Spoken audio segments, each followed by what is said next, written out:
Hi, my name's Aaron, and I'm broadcasting to you from the husk of a website, soon to be formally known as YouTube. By the way, don't forget to like, comment, subscribe, share, subscribe, follow, subscribe. Let's watch a video.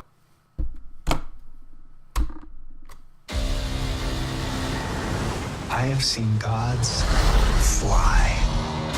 I've seen men build weapons that I couldn't even imagine. I've seen aliens drop from the sky. Yeah. But I have never seen anything like this. How much more are you hiding? Hold up. Let's go.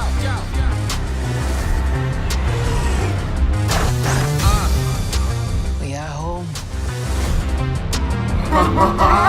Oh man, Black Panther was freaking awesome! I love the part where they invented an entirely new African society that was like super advanced with all of this like neat tribalistic inspired technology and customs. Amazing world building, fantastic villain, 10 out of 10. But I'm really just so excited about what this is going to do for black culture. I mean, this is a critical moment in history. Finally, communities of color all over the world can finally experience what they've been lacking for so long.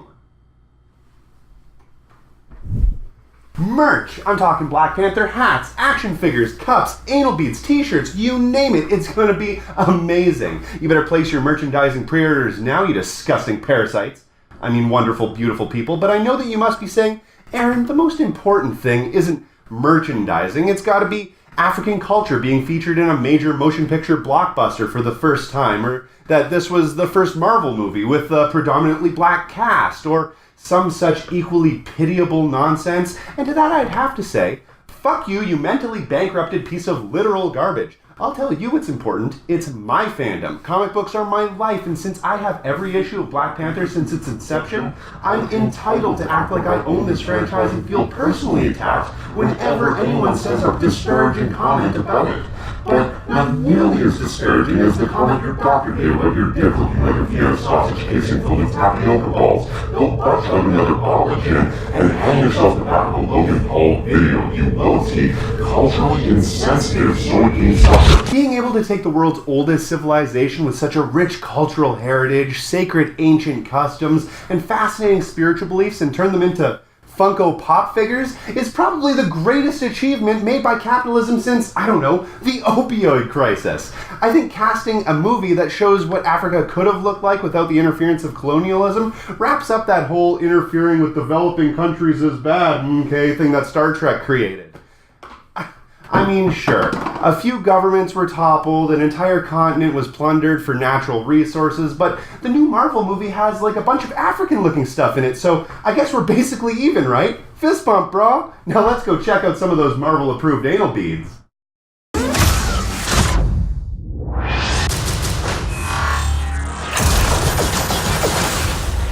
The revolution will be live.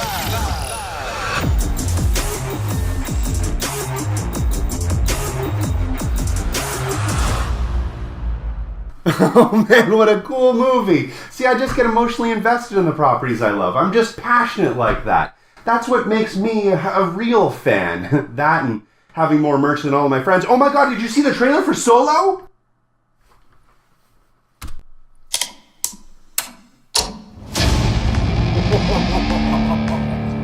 I've been running scams on the street since I was 10.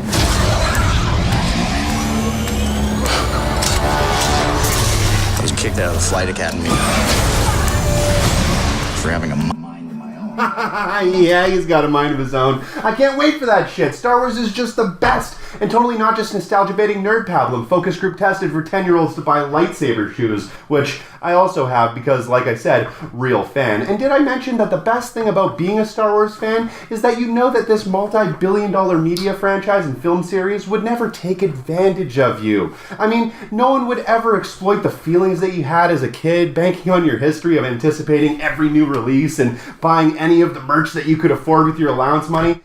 And it's not like any property you love would take advantage of this behavior and make sure to put their brand on literally every marketable product known to man so that once you became financially secure enough to buy it all, you could afford it. Ah, well. A mind of my own. I'm gonna be a pilot. Best in the galaxy. Hey, kid. I'm putting together a crew. Yeah, he is. Oh, but that chase scene at the beginning through the spice mines of Kessel was like so fucking dope, right? I love that one part where that character I remember said that quotable line. I was like, woo! I can't wait until I can buy the Lego 20:1 scale edition box set of this.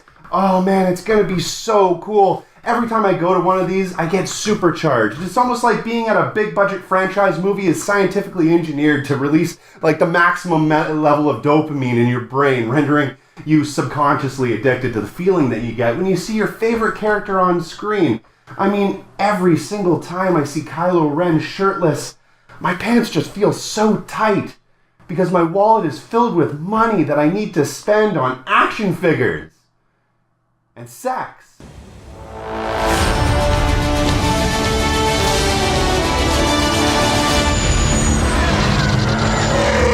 Get ready.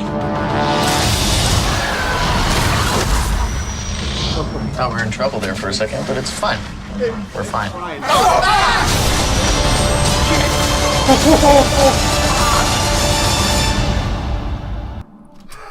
Dude! Oh my god, dude! Whoa! These movies are so awesome! I haven't even noticed that they've started to seep into every aspect of human life like a virus. I mean, I can't even tell that it's infected the market with so many branded products that it's almost hard not buying a BB-8 branded toothbrush or Kylo Ren anti-irritation paint powder. I mean, I virtually am unaware of the constant microtransactions I pay just to be a fan, like buying special box sets or different colored ball caps or collecting all 16 different variations of the Chewbacca dildo. And I'm 99% oblivious to the infantilization of human society to necessitate a multi-billion-dollar industry based on children's entertainment. No, wait. It is totally normal for grown-ass adults to be wearing superhero t-shirts and cartoon character baseball caps. I mean, that's what they did in the 50s. What was I saying? Oh yeah, it's amazing to be alive at a time when something so lovable as the Disney Corporation can take all of your childish naivety, hopes, dreams, and memories and encapsulate them into a small collectible figurine for just $10. I mean, what a deal. And it's even more satisfying to know that even though that feeling of fulfillment quickly vanishes as soon as that little bit of nostalgia plastic goes up on your shelf, you can soon realize that all you need to do is simply subscribe to Loot Box and be free to amass all of this utterly useless garbage, very valuable collectibles, and continue to feel that feeling forever. That being said, this video was brought to you by Loot Box. Loot Box, commodification culture delivered straight to your door. This month includes the Losing All Hope set, which may include the vast insurmountable despair action figure, a sense of regret sticker, and an utter loss of all hope ball cap. All for the sweet, sweet deal of $34 a month. And your soul.